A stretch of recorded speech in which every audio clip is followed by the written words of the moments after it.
Où t'as des thématiques que t'as pas le droit de faire. Anto, il va Alors, déjà faire du sale. Non, mais genre, non, mais je pense, genre, par exemple, pourquoi je suis pas étonné qu'elle vienne dans... Non, je pense, genre, les trucs érotiques, les choses comme ça, tu vois. ouais, tu peux faire tout à condition que ça respecte les règles, genre, bien sûr, pas le droit de tous les trucs, genre terrorisme, racisme, machin, etc. Ça, on est ok. Mais après, des thématiques un peu dark, genre, tu peux les faire. C'est juste qu'elles vont être démonétisées des fois, dans le sens où tu peux plus faire de ads.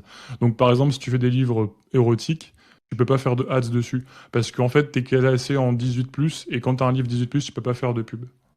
Donc, ça devient difficile de lancer ton livre. Donc, soit tu as une stratégie du type, tu as une communauté que tu envoies sur tes fiches produits, tu vas faire des pubs Facebook, ou tu vois, une autre stratégie d'acquisition, mais ça devient vraiment chaud. Le nerf de la guerre, ça reste quand même la pub Amazon.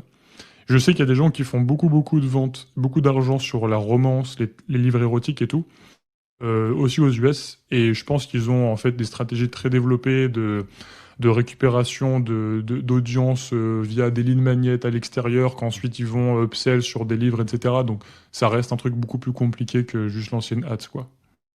T'es obligé d'avoir une communauté, tu peux pas sortir de nulle part. Ouais, c'est compliqué. Bah, en fait, t'es noyé au milieu des gros auteurs romances, par exemple, sans possibilité de faire de pub, sans commentaire. Donc c'est super chaud, quoi. Ouais. Alors que si t'arrives sur une thématique même concurrentielle, mais clean, et où tu peux faire de la pub, bah, si t'as une bonne couverture, tu as quelques premiers commentaires parce que tu as demandé à tes potes de mettre trois quatre commentaires, etc., et que tu fais de la pub, t'as tes chances. Et tu peux vraiment, si ton livre est bon, si ton livre il se démarque, tu peux ranker, quoi. C'est une bonne La petite pub, astuce, ça, d'avoir les premiers commentaires via Ouais. tes potes. Ça va tout. C'est une astuce qui commence à être connue, mais en gros, c'est comme, je sais pas si tu. Je pense que si tu lances un Airbnb, tu vas demander à tes potes de venir dormir au Airbnb, tu vas faire quelques commentaires, etc. Tout le monde peut faire du cash avec les bonnes méthodes. Inscris-toi à la formation gratuite qui te dit comment te lancer, même si tu es débutant.